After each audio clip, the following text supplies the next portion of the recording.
Hoy vamos a analizar un caso de la década de 1920, así que relájate mientras nos dirigimos a Estados Unidos.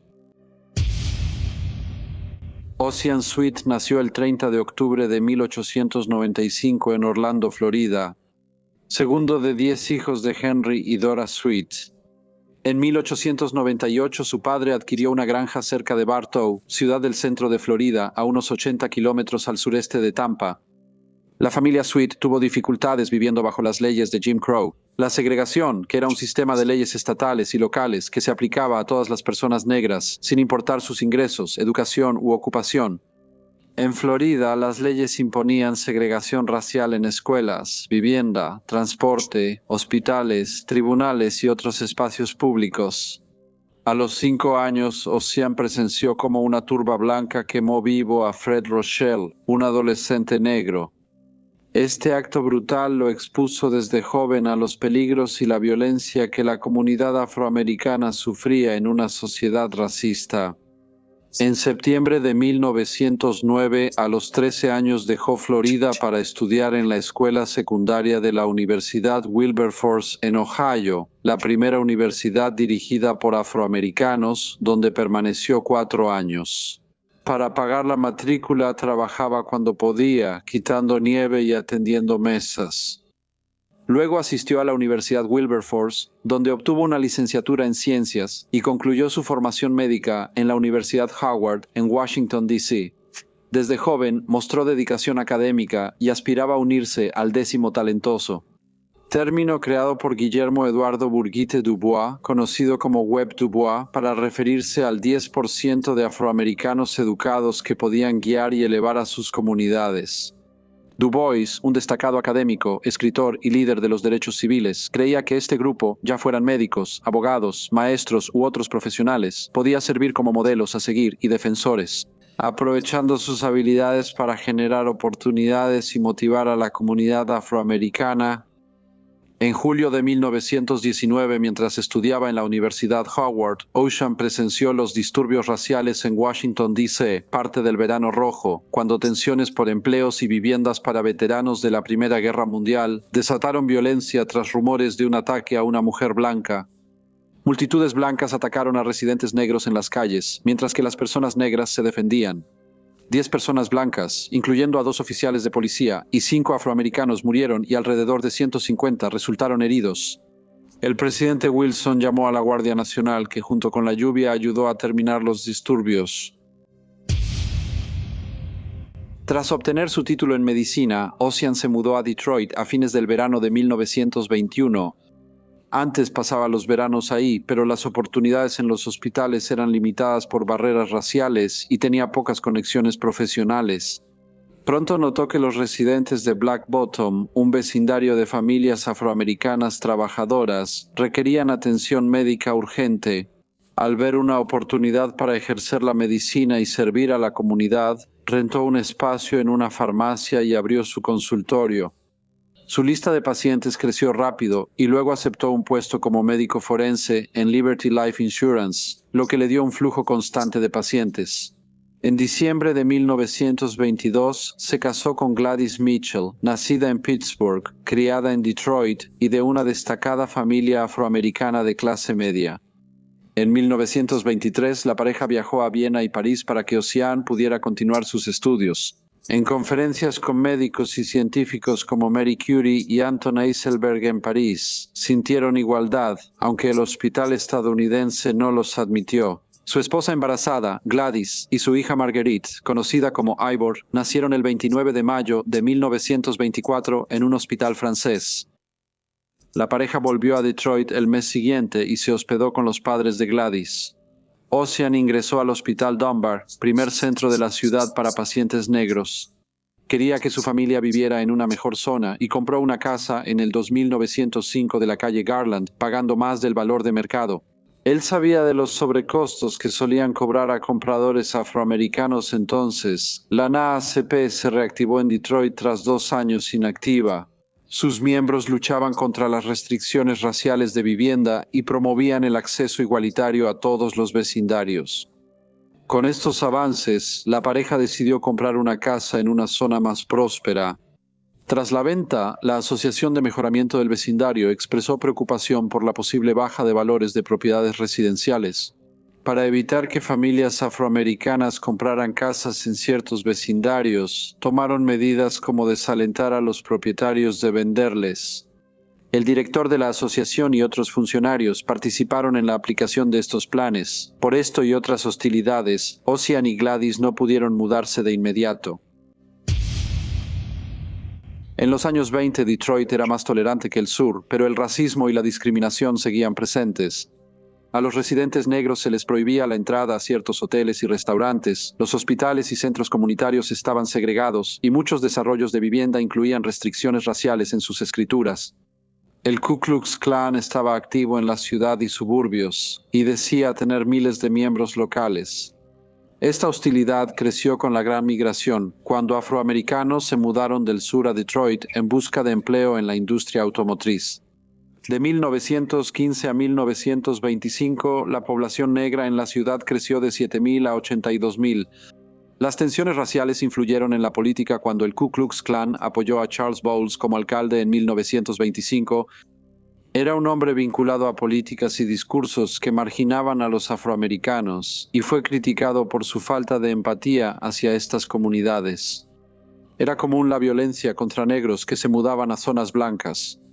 En marzo de 1925, Aldini y Fleta Mattis se mudaron a Northfield con sus amigos Austin y Susie Burton.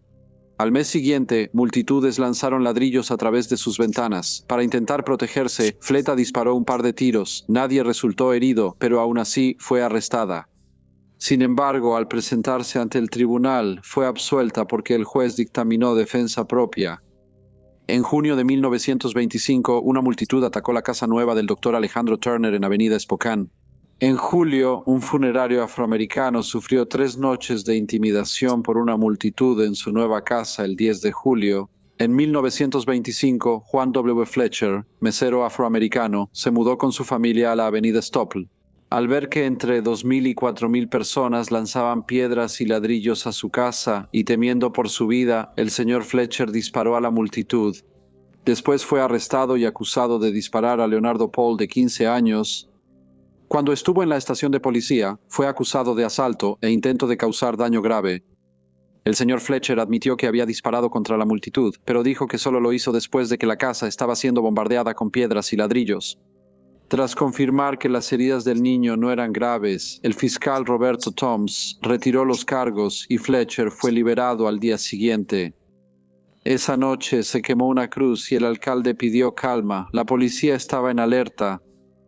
Eduardo Smith, quien vendió su casa a Ocean, también fue amenazado por vecinos que le reprocharon vender a una familia afroamericana. Por estos incidentes violentos, los Sweet pospusieron mudarse a su propiedad en la calle Garland, esperando que las cosas se calmaran. Pensando que los disturbios habían bajado, se mudaron el 8 de septiembre de 1925 escoltados por la policía. Se sabía que habría hostilidad hacia Ocean y su familia, por eso asignaron varios oficiales afuera de la casa para prevenir problemas. Ocean pidió a familiares y amigos de confianza quedarse con él por si atacaban su casa sin depender de las autoridades. Gladys se quedó en casa, pero su hija fue enviada con sus padres. Una precaución tomada a la luz de la violencia que previamente se había dirigido a las familias negras que se habían mudado a vecindarios predominantemente blancos. La noche siguiente, el 9 de septiembre, una multitud hostil se reunió afuera, estimada entre 150 y 200 residentes blancos. Gritaron que los Sweet debían irse y lanzaron botellas y piedras a la casa, rompiendo ventanas al intensificarse el ataque. Y temiendo por sus vidas, y plenamente conscientes de lo que les había pasado a otras familias en situaciones similares, los que estaban dentro de la casa se atrincheraron mientras continuaba el asalto. Enrique Sweet, hermano de Océano, disparó desde una ventana del piso superior. Leon Briner, de 40 años, fue asesinado y Eric Holberg, de 22, herido en la pierna en la multitud. Tras el tiroteo, la multitud aumentó y algunos estimaban unas 7,000 personas antes de dispersarse. Un auto que transportaba pasajeros negros pasó cerca y se convirtió en un nuevo objetivo, lo que obligó a la policía a intervenir y escoltar a los ocupantes para ponerlos a salvo. Casi 200 oficiales restablecieron el orden, pero no se identificó de inmediato al autor del disparo fatal. La policía arrestó a todos en la casa Sweet. Todos fueron acusados del asesinato del señor Brainer y de asalto con intención de matar por herir a Eric Holberg. La policía recuperó 6 revólveres, 2 rifles y una escopeta de la casa. Estas armas fueron tomadas como evidencia y rápidamente se volvieron centrales en el caso de las autoridades, y muchas personas argumentaron que su presencia demostraba que quienes estaban dentro esperaban problemas. Los Sweet, su familia y amigos reunidos esa noche en la casa, eran conscientes del peligro y se habían preparado para posibles actos violentos. Arrestaron a todos los que estaban en la residencia, pero ningún miembro de la turba fue acusado. La respuesta en los periódicos también reflejaba el clima racial de la época. El Detroit Free Press reportó que los disparos ocurrieron sin previo aviso ni provocación, aunque había evidencia clara de que la casa estaba bajo ataque sostenido. La cobertura se enfocó en la familia del fallecido y mostró poca simpatía por los atrapados en la casa. La NAACP apoyó al Dr. Sweet y a los acusados, logrando que Clarence Darrow los representara. Uno de los abogados más destacados del país, cuya reputación creció tras su papel en el juicio Scopes a principios de ese verano, recibió apoyo financiero para defender a figuras afroamericanas prominentes de todo el país, como Webb Dubois. El señor Darrow aceptó el caso por una tarifa considerable, aunque los temas le importaban mucho. El tiempo y costo de preparar un juicio así impedían trabajar sin pago. Él ya había defendido a acusados negros en casos de violencia racial y afirmó que los ciudadanos negros merecían trato justo ante la ley. Se le unió un gran equipo legal que incluía a 2 abogados afroamericanos. La magnitud de la defensa y el crimen racial de la época hicieron que el caso atrajera atención nacional.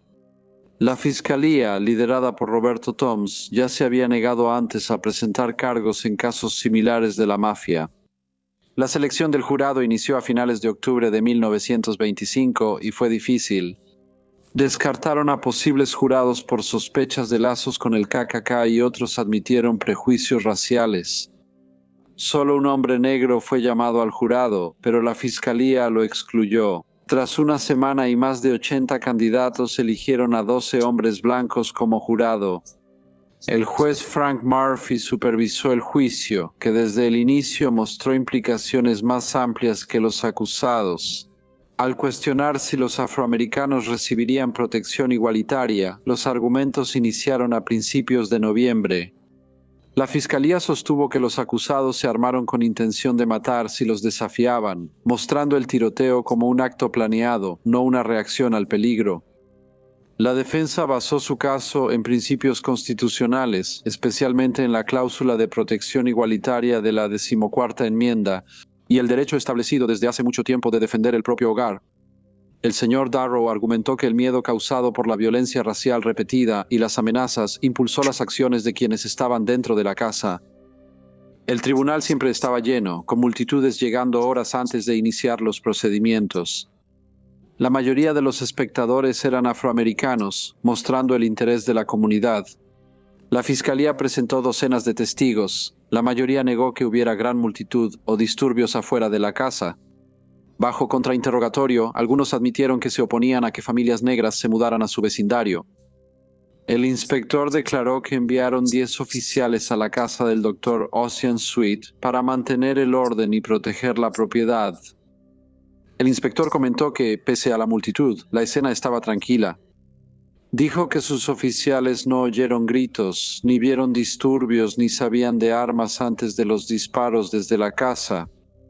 Los testigos que estaban presentes con la multitud en ese momento respaldaron esta versión, diciendo que solo había un pequeño número de personas en las calles y que nadie estaba armado ni atacando la casa. La defensa cuestionó estas afirmaciones, señalando inconsistencias.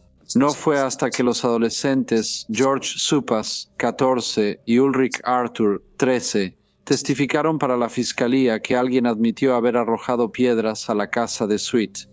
Arthur declaró al tribunal que oyó vidrios romperse por piedras en las ventanas antes de que se dispararan tiros desde dentro. A pesar de esto, los 8 testigos adultos blancos que testificaron después mantuvieron que no había habido ningún problema en absoluto. Afirmaron que no hubo multitud, objetos lanzados ni desorden en las calles. En un día sin sesión en la corte, el señor Darrow habló ante una gran audiencia afroamericana en la YMCA segregada de Detroit sobre la presión de la vivienda, prejuicios raciales y la larga lucha por delante.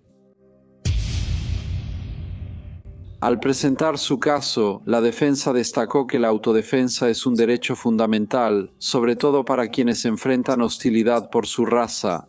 Testigos de la defensa relataron que una multitud agresiva rodeaba la casa, gritaba amenazas y lanzaba objetos.